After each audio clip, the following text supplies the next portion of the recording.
Come unwrap some holiday magic this season in Denver, where the lights are brighter and the shopping is grander. The shows are more spectacular, the trees taller, the festivities merrier. So come for your holiday traditions or make some new ones with your friends and family in the Mile High City, where the season feels a whole lot more wonderful. Discover great hotels and more things to do at milehighholidays.com. Good morning. Good Can you hear me? morning. Yes, I can hear you. I could hear you. It's amazing Great. to work. It's nice when things work. Exactly. Gosh, Zoom is just really transformed everything. It really has, isn't it? Like amazing. I think it's one of the most positive things from COVID. Oh, completely. And that's really how a lot of this was born for me. It was out of COVID because I had so many artists who were coming to me and saying, gosh, I want to do something. I want to talk. I want to perform. I just want to get out there. So it's been fantastic, actually, in that regard. There's silver lining to it all as well. Yes, the silver lining, that's for sure. So how's it been going for you throughout all of this the last year and a half? How have you been coping and doing your work? I have really, if I lost family, it would be more of a complaint. I feel fine. I'm grateful. And honestly, I felt very equipped to manage this year. I've dealt with mental health challenges my whole life. So this year was not, to me, some difficult year compared to like what other people are realizing for the first time, that they have mental health challenges or whatever. And it's become really a hot topic, I think, because of COVID. But I felt pretty equipped to deal with the challenges of this year. And I did a whole EP over Zoom. Nothing stopped me. I still wrote the whole thing over Zoom and figured out how to record myself properly at home and made it happen. I think every challenge every block just leads to more creative solutions. Yeah, new 4-song EP. So done thoroughly in the new digital age. How was that feel like? Just like sending files, I'm sure that had to feel kind of insane.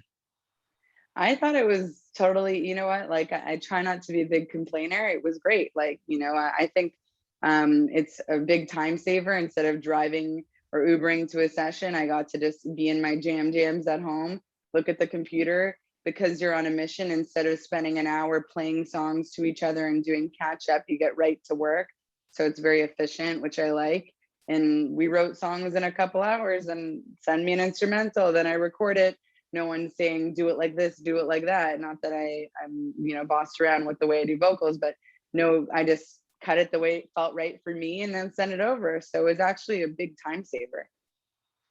That's true. And that's how we've all learned to work throughout all of this, right? It's just like, we don't have to get into the car and commute. And I'm sure where you are, that's a huge challenge to just physically get anywhere. So that just totally cuts it all out. Well, right now I'm in Toronto. I've been living in LA. I'm just visiting family right now. I'm in my dad's office, hence not my room. And I did the whole EP over Zoom with my friend producer in Toronto. So I wouldn't have been able to do it with him. I probably wouldn't have ever thought to do the EP with him because he was in Toronto, but Zoom proved that we could do anything from anywhere. So I probably, like I said, I probably would have never done this EP with him if COVID didn't happen.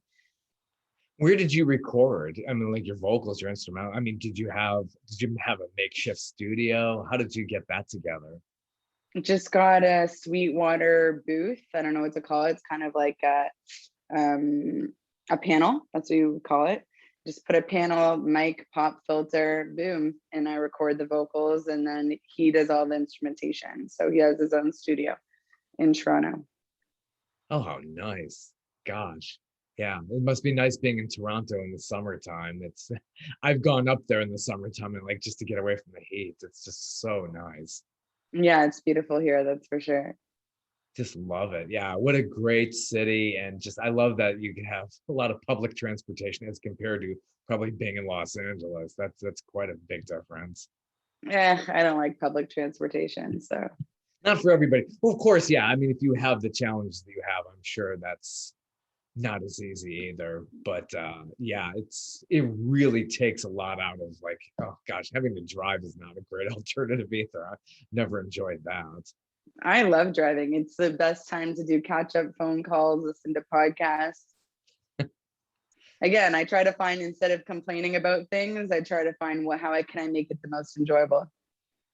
Sure, absolutely. And then with your 4-song EP, that came from a source of inspiration. What's the story behind this new work that you have out there now? So I was doing Reiki on myself in November 2020, and I get spiritual downloads, information from the universe or spirit guides, whatever you would see it as. And I got this message that I'm not ready for true love until I go through a certain experience. And that message was interpreted as I should start dating women. And I was like, that's very fascinating. And I never thought about it. I was never in the closet. I was never repressing consciously. And I went on a few dates, met my girlfriend, and I was very inspired about this whole transformation because I had no idea how fluid I was. I always, said to friends who I thought were more liberated that like, wow, it's so cool that people can be so open. I wish I was more liberal. And I'm just like, I guess I'm not. And then I realized, wow, I can be. And I fell in love with this amazing woman. And all my writing sessions were online. And, everybody says at the beginning, like, hey, what are you up to? And I was like, well, I'm up to dating women. And so everybody was like, we need to write about that. Right. And so we wrote a lot about that. And I realized soon that this EP was going to be like a becoming out kind of EP. And I dedicated it to Anja because, she's my first ever girlfriend. And I love her so much. And she's led to a lot of creativity. She's been a muse for a lot of my songs. And some of the songs also are just about the spiritual evolution of deciding that I don't need to be limited by my past impression of my identity. Oh, nice. So how does she feel about all of this? Like, you got a whole EP like dedicated to you. That's like the greatest love letter you could possibly conjure up. Yeah, she loves it. She's very flattered. Yeah, that's amazing. And how's the public reception so far? This just came out. So as we're speaking, we're into summertime. So yeah, it just came out July 23rd. The third music video came out on the 30th. And so it's been good, but I'm so honest. I hate to lie. Like, I'm just some indie artist and like, no one knows who I am. No one gives a shit about me right now. So it's just like, if it wasn't for PR and digital marketing, I don't know who would hear it, so I'm not Sia or Lady Gaga. No one's waiting for my next release or anything. But so it's hard for me to say what's the response. Like, my friends and family are proud of me and digital marketing works. Oh, it totally does. I'm sure. And you have a niche. I mean, and this following starts to develop no matter where you go. I think you're in the right places for that. Thank you so much. Yeah. Yeah, definitely. So performing live, I'm sure you totally would love to get more and more into that. How is it up in Canada? Is everybody back to somewhat normal, or how's that looking? It's not as open as Los Angeles. Like, LA's right back in it, in my opinion, too quickly. Like, all of a sudden it was no mask, free for all, and now COVID's back on the rise. So I don't understand why it couldn't have been like, open things up, but keep your mask on and be realistic. What it's like in America. Everybody wants their rights and freedoms, and respectfully, I understand that, but also at the same time, it's just like everybody was just fine wearing their masks. And now that everybody's taken them off, it's totally spiked back up again. So, and I'm seeing people who have the vaccine getting COVID left, right, and center. So I'm kind of worried now again, because at first I was very excited about performing live, but now that it's back in crazy town with COVID, I'm kind of less eager to be performing indoors. I did an indoor show in June, was so fun. That was like the first show I did with everything being back. And now I kind of want to like stick it with outdoors. I don't really love the online shows. And yeah, I'm eager to play again, but I'm also just like one of those people that like, when the opportunity is right and when the time is good, I'm down whenever it makes sense. Yeah. It costs me a lot of money to perform because I have to pay my band out of pocket.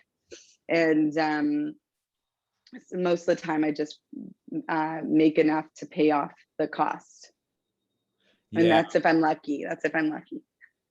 people have been really taking a hit because of all of this. And are you planning a festival for next year? Is that? Yes, I'm very focused on that. And I will definitely be performing at the festival, but not headlining. I'm looking for a much bigger headliner.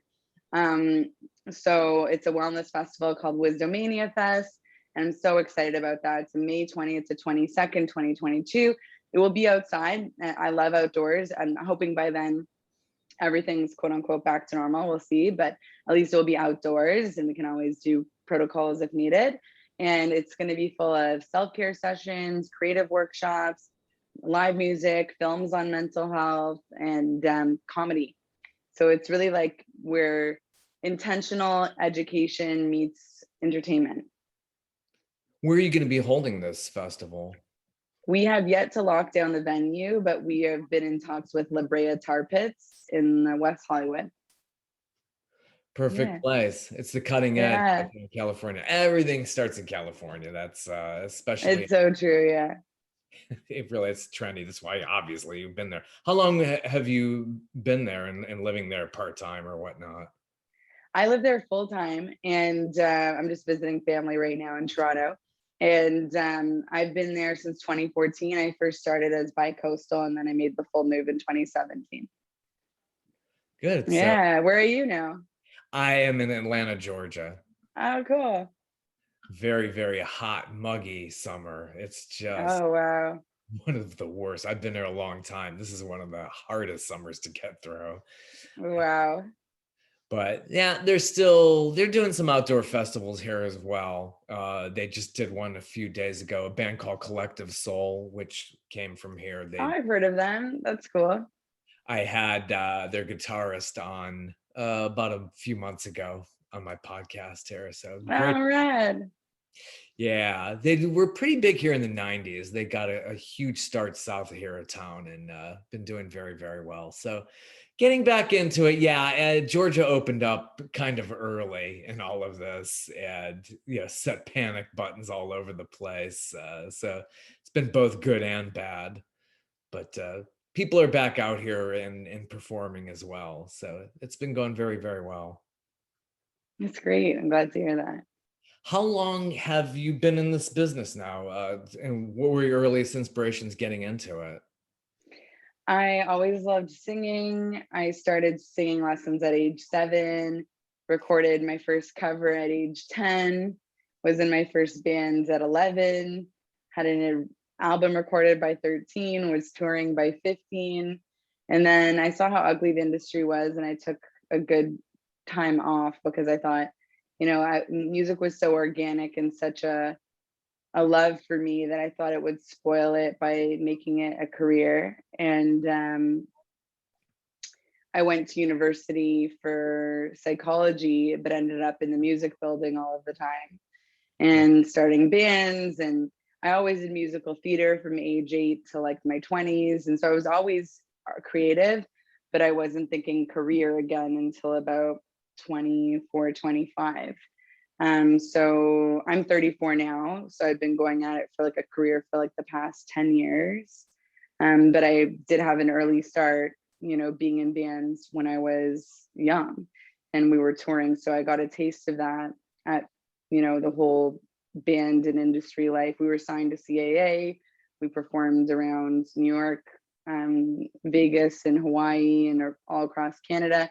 So like, I really didn't like it, to be honest, the industry. I thought it was gross. It's a lot of like, I was doing Molly on the streets when I was 15 years old, running around and getting fed drugs. And, it was just like, I can't believe this is what life is going to be like. And I told myself it's unhealthy. And also it was very intertwined with my family, and it was like a momager situation. And it was just like totally unhealthy. So I had to back away, but it's like, it's time to center mental health in Omaha. At Community Alliance, we're building a new center at 72nd and Mercy Road so that anyone seeking help for their mental health can access the personalized care they need to flourish. Support our campaign at mentalhealthomaha.org. No matter how much I backed away from the industry, there were always things that pulled me back into it. And then when I make a decision to really go full-heartedly into something, I'm very committed. And as a Taurus, I'd like to say instead of stubborn, I'm persistent. So my stubbornness, I think, is a really good quality because I have a stick-to-itiveness that I think some people, I really wish I could share it with other people because I know how hard it is to stick to something, but I have this internal drive that with very minimal results, I'm still motivated to keep going at all of my goals. And I know that that's very difficult for a lot of people. And I see that's where success comes, is being having an Olympian attitude. And that means to me, not just doing things when you feel like it, but always consistently working on things even when you're not in the mood and pushing through, and seeing something that might not be giving you income right now as an investment in the future, and not letting it just be driven by success or money. Because if motivation is by success or money and that doesn't come quickly, it's easy to just stop. So luckily I have a drive beyond success, fame, and money. It's just really internal satisfaction. I make music for me. I hope it connects with other people. I shine light on mental health awareness with hopes of inspiring other people, but also because it provides me healing by sharing, right? So I think I don't even remember what your question was, why I got into music or how it started, but very young age, thought I wouldn't do it anymore, found my way back into it. And yeah, then I put out my first EP as X.Ari in 2016. Where does the name come from? How is that derived? Ari was like, I just wanted something gender neutral and also succinct, and it means lion in Hebrew, and I've always felt connected to lions and just that like alpha energy. And X stands for X chromosome, something I decided the meaning would be later. At first I just wanted to have an initial because people were like, I can't find you. I search Ari and I don't know where to find you. So I'm like, okay, that's not good. So let me put a initial. And then I was like, X, and then X is for X chromosome, something we all have in common. Oh, very good. Yeah. And you're thinking of the digital marketing, but this is how this all folds into it. So that's how people can stumble on you and say, wow. And then, really catchy stuff. How many EPs? It's just EPs. Have you done a full length LP? No, I've told myself there's absolutely no need for a full length album because unless you're Adele or Beyonce, like no one cares. Like that's the reality. And I don't say that to be self-deprecating or not appreciate myself, because I love what I'm doing and I'm fully immersed and believe in myself. But I just think about being a realist and just like, no one's waiting for some 12-song record for me. Who's going to sit down and listen to 12 songs of mine? I'll be lucky if they listen to half of one song, right? So the reality is I'm spending my own money that I'm working and saving up to make my EPs. So make a 4 or 6-song EP, or make triple or double that for triple or double the cost when it makes no sense. Right now it's a singles world. For a long time it's been a singles market. Really all anyone should be doing, in my opinion, is releasing singles. An EP is a bonus. Oh, that is so true. I can't remember the last time. And I kind of mourn for it because I love the idea of the concept album. But yeah, like you said, it's incredibly expensive. Now we're into this digital age where it's like you want instant gratification and you want to get out there and just get that single out there and promote the daylights out of that. And then you do some great videos to them too. Yes, yeah. It makes, like, I did 3 videos, 4-song EP. Yeah, so it's just like, the way I see it is if I put out an album and I promote 3 singles and there's 12 songs, that's 9 songs that don't really get heard. And to put all that effort into that for it to be, just in a filler track seems like, I don't know, I'm too attached to my songs to waste them off like that. And no one's invested enough to demand that I make an album yet. And I use the word yet because goals. Goals are someday there's a demand for X.Ari to make a full length album and there's a proper budget behind it. And I say, yes, I'd love to do that one day. Yeah, never say never. It seems to me like, and it's so sad because it's only like for the legacy artists, those who have been around, decades now, they've got the time, the money to drop that new album. Kanye West is still here. He's like holed up in the stadium here, finishing up. And it's like, it's just a different way of premiering a new piece of work like that. And Yeah, a shtick and a gimmick behind it. totally. Well, I think concepts can still be achieved in an EP. Definitely Yeah. have a concept in this EP. It's, and a queer album, and like very deliberately about, spiritual transformation and woman loving another woman. So I think the concept's clearly delivered within an EP. It didn't need an album to be what it is. That's great. And it's really, I'm sure you're getting feedback like, this helps people. This is just goes beyond the arts. I mean, it definitely is out there, and it's about being wellness and promoting that as well. So that must feel fantastic as well. Yeah, well, this EP isn't directly about mental health awareness, but I always promote mental health awareness and advocate for mental health and do lots of posts about it and talks and public speaking and initiatives. And in May 2021, I hosted Mental Health Month with X.Ari, a free month-long online wellness festival. It was 20 days out of 30 of the month. And so it was very jam-packed, and it took a lot of energy, and it was beautiful. And that's what inspired Wisdomania Fest. But I told myself a while ago that just because I advocate for mental health, which I've been doing since 2017 proudly, and I'm so grateful that it's become more of a hot topic, as I said earlier, because it just like it needed to happen. And I'm just glad that more people are becoming allies with the same mission of helping heal the world. Like, it takes a whole community to make big shifts and differences. So I just feel like a small part of that, and somebody who's been rooting for that for a while now, I'm just grateful to see the change into that direction. And I told myself, like, I don't need to always write mental health songs to be a mental health advocate, because really music is a zeitgeist of our own lives, right? So this past year has been for me about becoming queer, and like that change in my life, and going through that has been something I want to creatively write about and have a catharsis. So I'm not going to force myself to write about mental health when I'm in the process of falling for women. That's what I'm going to write about. And I will always talk about mental health and have music about mental health as well, because it's very important to me. But I've realized that they don't have to coincide 100%. They can coexist. Yeah, a standout track is Stranger to Savior. That seemed like a real transformative, like this is my journey here. And wow, you've just become the central part of my life. How did that come about when you were writing that and getting those lyrics together?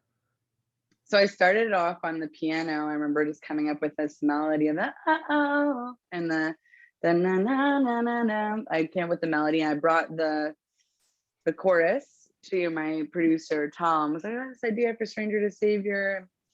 We're singing these melodies, and then we kind of finished it over Zoom together. But I came in with like some chords, and I don't remember if he changed them all, because I'm like very basic. I can play piano just enough to kind of get by and play them live like a little bit, but I'm not some fancy piano player. I would never hire me to be a studio musician. And but I played it. Tim, what do you think about this? And I just wanted it to be about, I like the, alliteration of stranger to savior, and that kind of, just really just like that teenage feeling again, where I'm in uncharted territory and having no idea what I'm doing. Like before I met Anja, I never hooked up with a girl before. So I was like, I don't know what I'm doing. Am I good at this? Can I even do this? Like, I don't even know if I could do this. Like, so it was just like at that space of like, what is this? And like, am I up for this? And really just trusting the universe, because I really believe every time I've spent time actively denying the inner voice, it's never worked out for me. So the opposite of that is tuning in and listening to the inner voice and trusting it for guidance. And the more I've leaned into that, the more it's been rewarding, the more I've been positively affirmed to continue doing that. So for me, I was at the spiritual place of really trusting my guides, that like, if they say this is for me, then this is for me, and I better just follow. Right. So it's really following my spirit guides, but following myself. And instead of having resistance, which I think the old me and a lot of people are stuck in this, I know I should be doing this, but I don't want to, because da da da da da and this da da da da. I can't listen. I'm gonna deny. I've grown out of that after a lot of, evidence that like it works, right? So for me, the old me would ignore a voice and the new me doesn't. And so this was kind of a song about trusting the guides and like just going for it, even though it's like unknown, an unknown world, and just seeing what happens. And Anja is such a gift because I literally was looking for the qualities in her and a man and not being able to find it. And then all of a sudden, when I switched genders, I was like, oh, I could find these qualities in a woman. Like, I never thought about that. Yeah.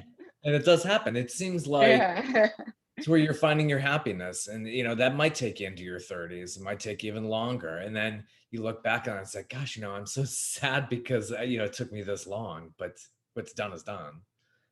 I honestly try not to live in regret. And I think everything happens at its right time, and that there's no such thing for me to feel sad about the past. I actually think it's like the best time in the world to be queer. And if I was queer in high school, maybe it would have been a really traumatizing experience for me. So I actually think I'm lucky that I'm in the day and age and live in a city like LA where it's widely accepted, because people have gone through a lot of trauma being gay growing up, and I actually escaped that. Absolutely did. I mean, yeah, like probably it was like 20 years ago, you were in high school. I mean, even then, this awareness really wasn't big until like the last few years now. So no, kids have it much better now. Definitely when it comes to that, definitely. For sure. So I try to like whenever I go to that fear mindset of, oh, this could have been I remember what could have gone wrong and why things are actually better the way that they are naturally. I really trust everything has its right timeline. So growing up, what artists were you inspired by? Who was inspiring you? Was it a mixture of Canadian artists? Was it world artists, American? Yeah, totally. Like growing up, I loved like Celine Dion, of course, Canadian artists, and Whitney Houston and Toni Braxton. Mariah Carey, huge. I was very into the big diva voices, like very much so. Loved like, and when I was younger, I loved to belt and just like wail, so it was later in life where I got more into the soft sound in my voice, and when people kind of told me that was a nice tone. But I used to think singing was all about the big belts, because I was growing up on the big diva singers, right? And they can just hold a note at full throttle, and I was like, that's my goal, right? But later in life, I got to appreciate subtlety and delivery, having dynamics, and going from a more relaxed and soft, vulnerable sound and building into a belt and being playful and a chanteuse more than just a singer. So I love all kinds of music. I'd say Alanis Morissette, no doubt. Those were big on my CD player when I was a kid. And then like Backstreet Boys and NSYNC and Spice Girls. I think Spice Girls was my first concert. Wow. And I was 8 and I loved it. Thought Spice Girls was so cool. My first band was kind of like an echo of Spice Girls. We were like late to the game, but trying to be Spice Girls. And what else was there? I loved in high school, like Our Lady Peace is another Canadian band I was big into. Sublime, Chili Peppers. It's time to center mental health in Omaha. At Community Alliance, we're building a new center at 72nd and Mercy Road so that anyone seeking help for their mental health can access the personalized care they need to flourish. Support our campaign at mentalhealthomaha.org. Capture the spirit of the holidays like never before with Rockbrook Camera, Nebraska and Western Iowa's premier camera store since 1975. Rockbrook Camera has the latest cameras and lenses, so you can preserve precious memories and learn new photography skills that will last a lifetime. Let the knowledgeable photography pros at Rockbrook Camera show you how to take great pictures of family traditions, the kids' sporting events, and the kids' big holiday musical. Rockbrook Camera is always ready to help with amazing customer support. Join one of their photo classes to learn the best tips and order a beautiful, custom-made gift from their photo lab. Capture the beauty and majesty of winter's snowy landscapes. Be prepared for holiday gatherings and be ready to capture all the family fun. Visit Rockbrook Camera today 1 block south of 168th and West Center in Omaha, 70th and Pioneers in Lincoln, or online at rockbrookcamera.com. Rockbrook Camera. Great photography begins here. Got into Pink Floyd in Wow. high school and was like all about that. And I love Bob Marley. And I was Incubus. I was a huge fan of Incubus in high school, like mega fan, obsessed with Brandon Boyd. I think I've seen 3 of their concerts. Later in life, got into Radiohead and LCD Sound System. And I love Santi Gold, Fantagram, tons of artists. I love lots of different music, everything, really like everything. To me, it's all about like great music, but I think that I love a blend of genres. Like I really loved it when 21 Pilots came out, because I was like, wow, a pop band mixing reggae with hip hop and pop and alternative. So I think it's really fun to play in crossover genres. And I try to, with my music, do an alternative sound mixed with pop sensibilities and hip hop deliveries and electronic cadences. So I really lean into pop as like the overarching theme, with alternative, electronic, and hip hop. And I'd say it's like pop, alternative, and then hip hop and electronic on the side. And that could be as simple as just the way I deliver a vocal could have a hip hop kind of edge to it, and there could be little sounds that are electronic, but it's not EDM electronic. So I don't know, I like taking energy from a variety of influences. Like I really sometimes just fall for a song more than I fall for an artist. I've never been like, I love this song, I think it's called something like Something to a Pedestrian by Courtney Barnett, something pedestrian. And I just like, I'll fall for a song, but I don't always necessarily get obsessed with an artist. And it goes to show that the singles world that we're in. And I've never been so like need to know about their lives. Like, I don't know why. I think it's because I'm really an alien from another planet and I don't really care. I just care about the music, and all I really care is that they're good people. Like, it's funny because when people say like, oh, did you ever meet this person? Are they nice? That's all we want to know, right? When people meet a famous person. So all I care about, are you nice? And is your music, connecting with me? But other than that, I don't care about people's personal lives. I think as long as they're good people, that's all that matters. But I think people do that because they want to hear like something negative, and then they're so disappointed when they don't hear it. It's like, yeah, they are nice, okay. They want to hear something. Really? Is that it? Yeah. That's so funny because my perspective is the opposite. I feel like people put a lot of famous people on a pedestal, and when they hear they're not nice, there's a big disappointment.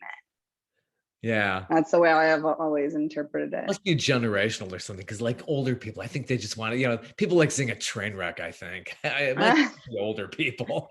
I don't. I like to see people do well. I feel awful when I hear train wrecks because I know what it's like to really be suffering, and I don't want that for anybody. True. And there's nothing more crushing than when they say meet your heroes. I mean, you hope they're nice. And yeah, that's what I mean by that. It's like, we think this person it's the halo effect.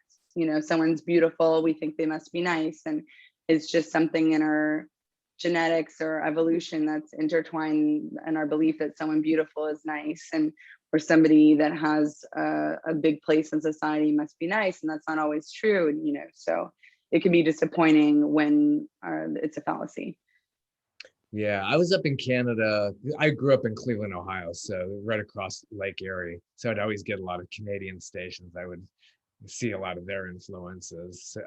But I've visited many times over the years. And I remember in the mid-90s, I was like, they kept playing. I mean, I didn't know Alanis Morissette's name even at that point. They played the daylights out of her on radio. Oh, wow. Yeah. Jagged Little Pill is like one of the best albums of life, like my lifetime, and wow, just everything from like, for me, and something that blew my mind when my mentor at the time taught me music, when you analyze it, boils down to lyrics, melody, delivery, and production. And just to clarify what delivery means, it means like the cadence of the vocals, the energy behind the guitar, whatever it is, that's delivery. So like the energy behind each instrument and vocal take. So if lyrics are amazing, melody is amazing, delivery is amazing, production is amazing, you have a full, it's like foolproof, right? Bulletproof, whatever you want to call it. If you have 3 out of 4, it's still pretty much a good song, but without 3 out of 4, it's not going to be anything really special. And when you think about it, look at like Bob Dylan. Was his voice, was the delivery that great because it was, or was it all about the lyrics, right? So there's certain things that sell different people. Like you give Adele a song, the lyrics can be mediocre, the melody can be great, the delivery is incredible, and the production can be pretty good, and she'll still sell it because her vocals, the delivery is so high, right? Out of a scale of 10 out of 10, right? So Jagged Little Pill has the lyrics, has the melody, has the delivery, like all those like different tonalities in her voice and cracks and dips and like kind of like Cranberries flick or whatever you want to call it, like a yodel kind of to her voice.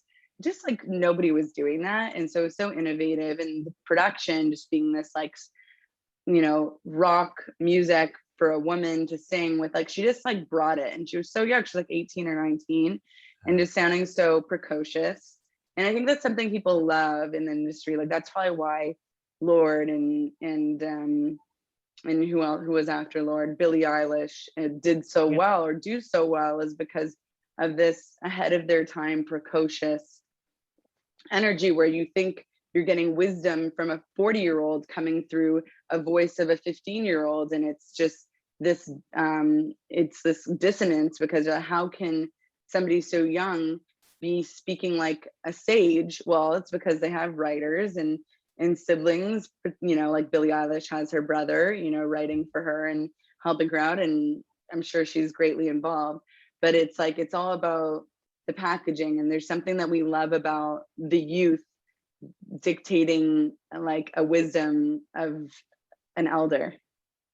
Oh, it's so true. And it just floors me when that happens, especially with, I saw Lorde a few years ago over here. She played near my house and it was just really incredible. I'm like, and just has a really, it's the presentation too, the visual. Oh yeah. Yeah. Gosh, it's like, I mean, the way she puts on the show and all the gimmicks that she pulls too, but it's the voice and the delivery. Oh yeah. Wow. But like nothing she can do now will be, as no offense to her, unless I'm just waiting for the right song to come out. I think she's amazing. And, who am I to lay insult? But her Royals EP or whatever it was titled, her album was incredible. And some of the singles after it, phenomenal. Like Lorde song, what was it? Super Cut. I love that song. She had some really good singles come after it. But the latest music, like she took like a 4-year, maybe plus hiatus, and the latest songs, I'm like, I don't know about that. So I'm not vibing with the latest. I was expecting more. And I think that's really difficult. And I feel for artists because when an artist like her comes out with a splash, it's so hard to make a grand return. It is hard. Yeah. Like that's why I commend Taylor Swift, because as much as I'm not some diehard Taylor Swift fan, but she knows what she's doing and she comes out with hit after hit and keeps being relevant. And like same with Beyonce, that to me is success. It's one thing, and that's one level of success. There's all kinds of success, but that's a kind of consistency success. Like if I was to label it, I'd say consistently having commercial success is a certain kind of layer to success, because a one-hit wonder is a success in that period of time, and that person can think they're a success because they've had one hit in their whole life.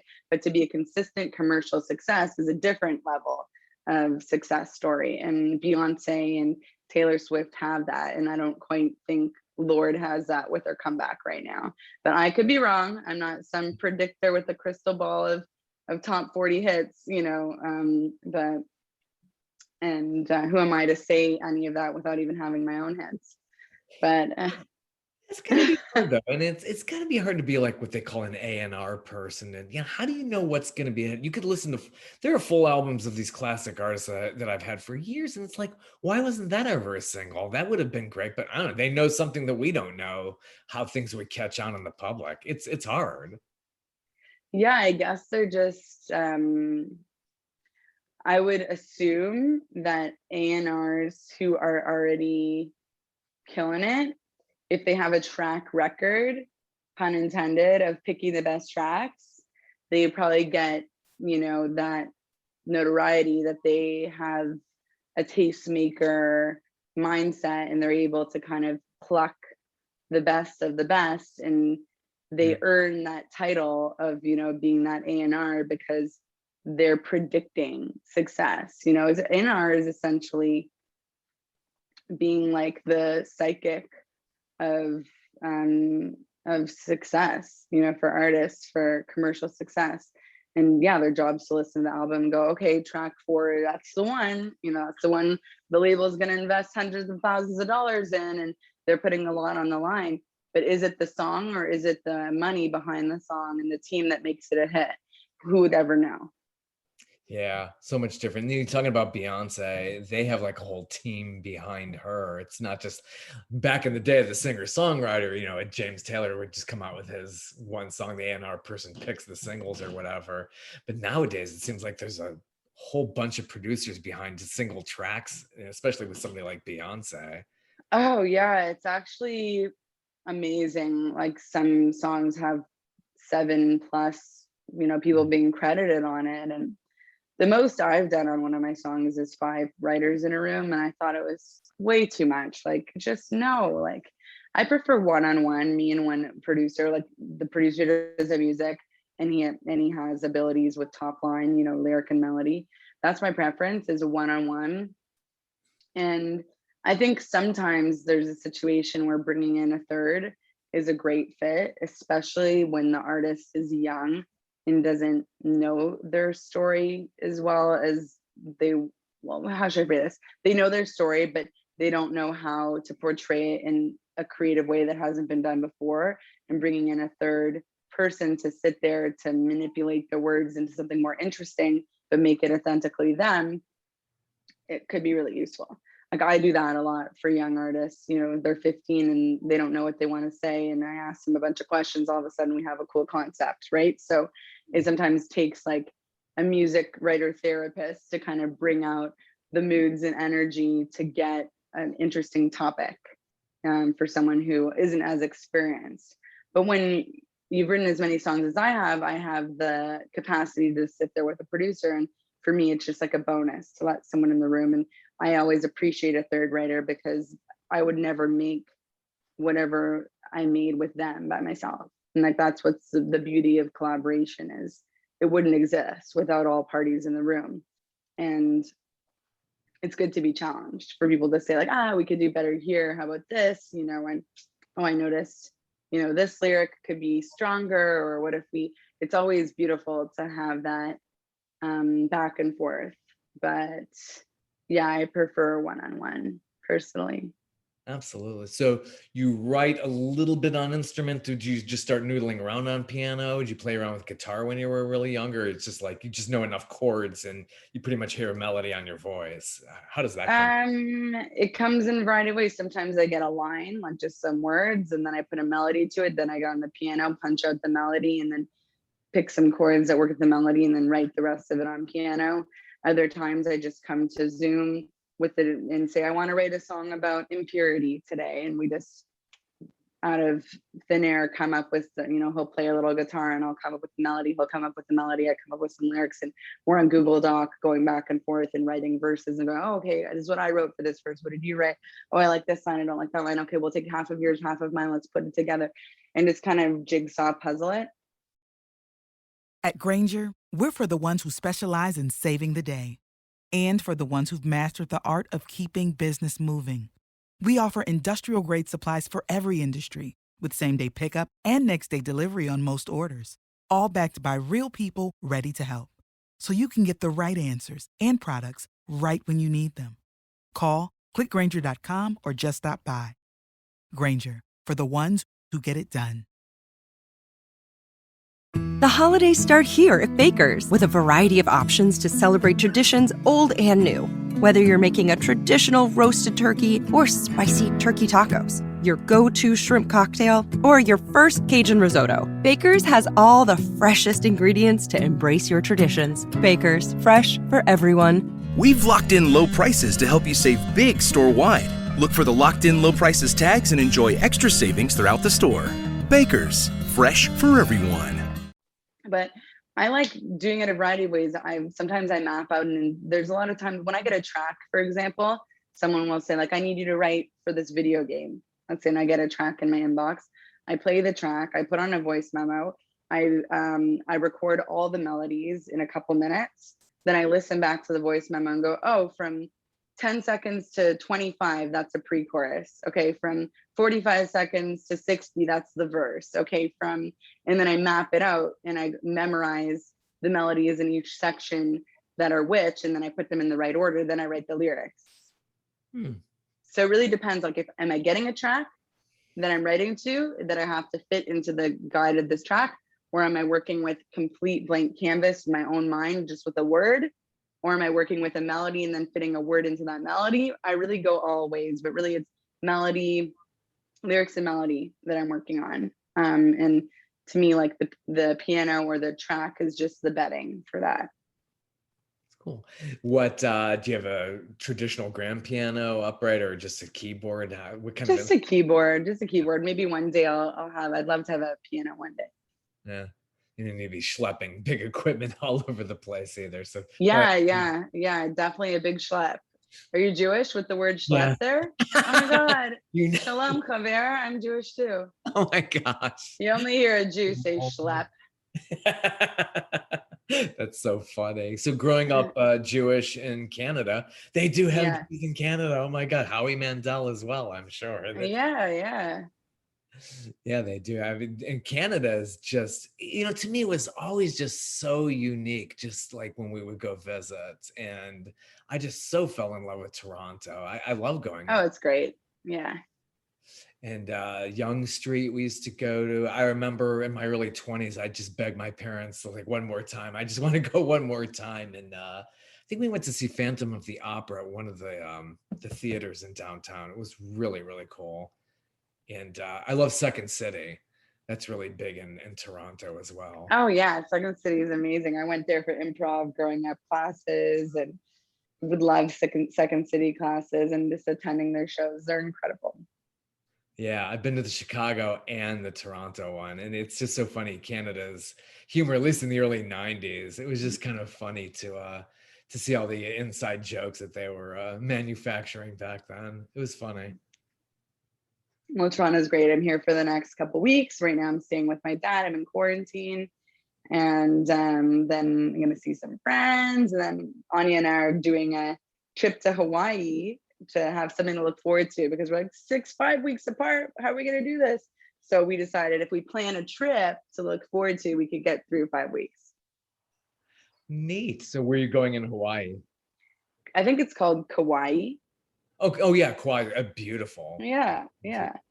I've been to the Big Island, obviously flying to Oahu and taking a little short trip over to the Big Island, which is beautiful. You got Hilo, and it's just so spectacular. Oh, you'll love that. Yeah, I'm very excited. Sweet. So how many songs have you written? I mean, they're basically your babies. I mean, every artist says, oh, these are all my babies. Yeah. How much is your catalog now? Whew, I guess on Spotify, every EP except this one was 6. So 4 times 6, what is that? 24. And then a couple singles in there. So I'd say maybe 2 or 3 singles. So 27. And then this is a 4-song EP. So I probably have 31 songs on Spotify and then some remixes. So I have 32, 33 songs on Spotify on all digital streaming platforms.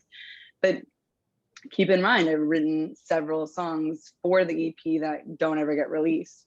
So for my EP, As You Are, for example, I wrote about 30 songs, then trimmed down to 17, and then picked the best 6 out of the 17.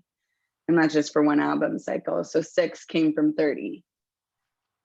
That's good. So you must have notebooks or catalogs or notes in your phone and all of that. So you probably direct stuff and then rework it later on. Yeah. So I'd say if I wrote like 20 for every EP, that equals 100. But I've written also for tons of other artists and several songs for other artists, some which get released, some which don't. And I'm hired to write for other artists or other people. Like I recently had a project where I just came in to like give a young, not young, but like a new producer more experience working with the top liner and artist. So I come in and I write some songs. I usually write in an hour and a half. I have a song down, but it's not like a race. It just kind of flows out on me, you know, and sometimes I spend more time picking things apart, but usually I just let it come out, and whatever it is, it is. Yeah, that's so cool. So on YouTube, you're doing I really love these videos. What's it like? Thank you. Yeah, they look like a lot of fun to make. Well, I love doing She Knows It because I was in the middle of a manic episode and I was like getting at this bipolar 1. And so I was getting out all this energy and I was like, I'm going to use this energy to be as engaging as possible, because keep in mind, like, I don't know if people can tell from my videos, but I didn't put a lot of money into these videos for this EP cycle, because after doing it for all these years independently, it's like one year I looked at my taxes and I spent $30,000 on music in 1 year. And I was just like, holy shit, you know, how did I do that? You know, I just didn't, because I wasn't thinking about it every day and adding up what I'm spending. But when I did the taxes, I was like, holy crap, that's a lot of money with very little return.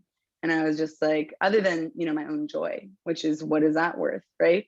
So I'm just like, wow. So for this EP, I thought I'm going to be a bit more mindful of what I spend on the content creation. And I actually made my Anja music video and my She Knows It video and all the social media content in a matter of 4 hours in one shoot. And so it was just one studio rental, paying a guy. I edited it all myself on iMovie. And then the She Knows, the Stranger to Savior video, I did 1 hour shoot. Wow. And so I just did everything like as tightly and as efficiently, and as I did all the directing and production and editing myself. And then I just paid, you know, a film guy and the studio. So everything else was my own undertaking to save money. And I'm like amazed when people are like, I love it, because I'm like, wow, it cost me a few $100s. Like, because I was so used to thinking like, must have high concept, must have interesting storyline, must have all this detail to, you know, keep, like, for example, when I look at my video Breakpoint, which I put out on my EP called Unify. And it was very entertaining and very fun to create, but it cost me a lot more. And it had puppetry and props, and I had to like spend doing arts and crafts days and coming up with concepts and timing, and we had to rehearse it. It was a one take. It was everything. Like, I've gone from that to like doing my own makeup, borrowing some lights from a friend, you know, and just like being like doing it as do it myself as possible without it looking do it myself, which is like a good ability that I've gotten to. And that's all really the camera, and like getting someone with a really good camera who knows how to work the camera, and choosing a setting that's decent enough and giving it 100% energy.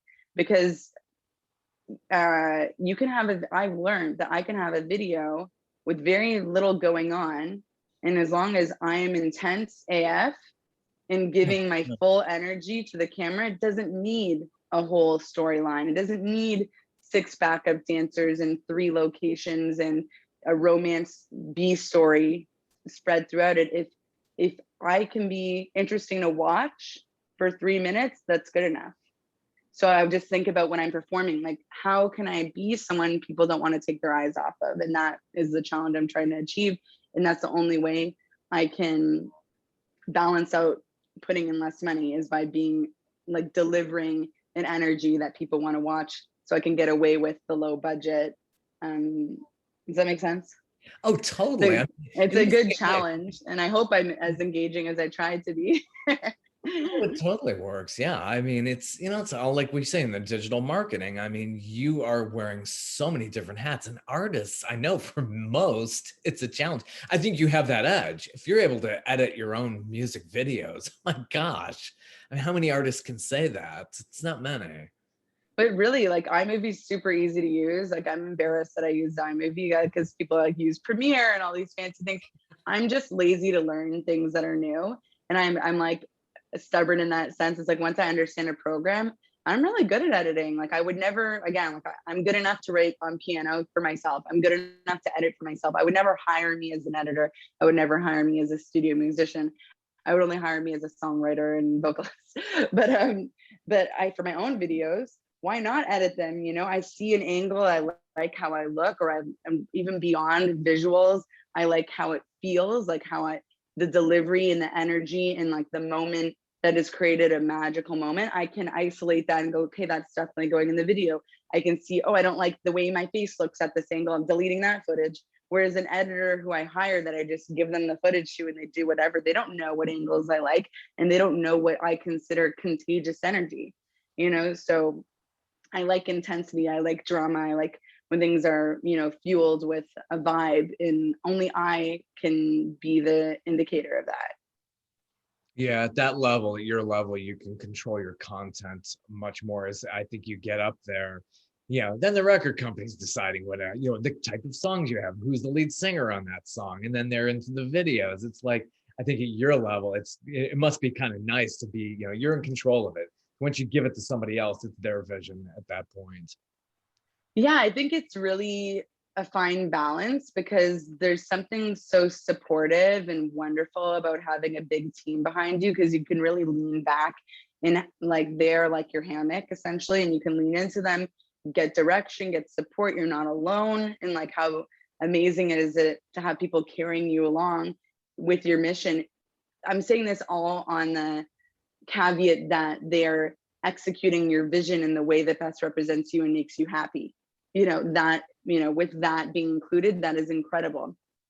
But the opposite side of the spectrum is giving away your power and it being contorted in a way that is inauthentically you, and having to forfeit your independence for that kind of support. So it's like, if you can get a happy medium of like, if I could get a happy medium of getting my message elevated on a higher platform because of the support system, then I'm winning. But if they're putting down who I am and telling me I need to look like this, and I need to be, oh, I can't be, you know, write songs about my girlfriend, or no more mental health conversation, I'd be like, no, I'd rather be low budget and independent and real to who I am. But if I had to choose between being independent and real and authentic to who I am versus having a whole team allowing me and just giving me a platform, I would choose that, you know, because I definitely would love to have the chance to have more exposure and, you know, ability to really shine brighter, because the bigger my influence can get, hopefully the more healed the world can be, and the more impact I can make by helping others, and the more initiatives I could do and speak at bigger events, and you know, just make a bigger difference, you know, in the world. That's fantastic. And it's great that you're doing this speaking on mental health, and you just had the Proud and Loud events. I mean, that's just really fantastic. Just getting it out there, getting rid of the stigma that comes with all the mental health issues out there. So I would just say really kudos on all those levels. Thank you. Fantastic. Well, it's been fantastic speaking with you this morning, afternoon. I don't know what. Yeah. It's like this day. Where are we? But best wishes. Great new EP, a lot of energy. You're into the whole electronica. If you're into that, this is a great EP for anybody. Thank you so much, Robert. It was really great to connect with you. Hopefully I'll be performing sometime in Atlanta and you can come out, or hit me up if you're in LA. And it's great to meet you and connect with you. Thank you so much for taking the time to support my music. It means a lot. Take care. Have a good one. Thanks. You too. Bye. When you download the Baker's app, you have easy access to savings every day. Get the most out of weekly sales and receive personalized coupons to save on your favorite items, all while earning 1 fuel point for every $1 spent. Baker's makes it easy to save while you shop, whether it's in-store or online, so you get the most value out of every trip, every time. Download the Baker's app now to save big on your next purchase. Baker's, fresh for everyone. Must have a digital account to redeem offers. Restrictions may apply. See site for details.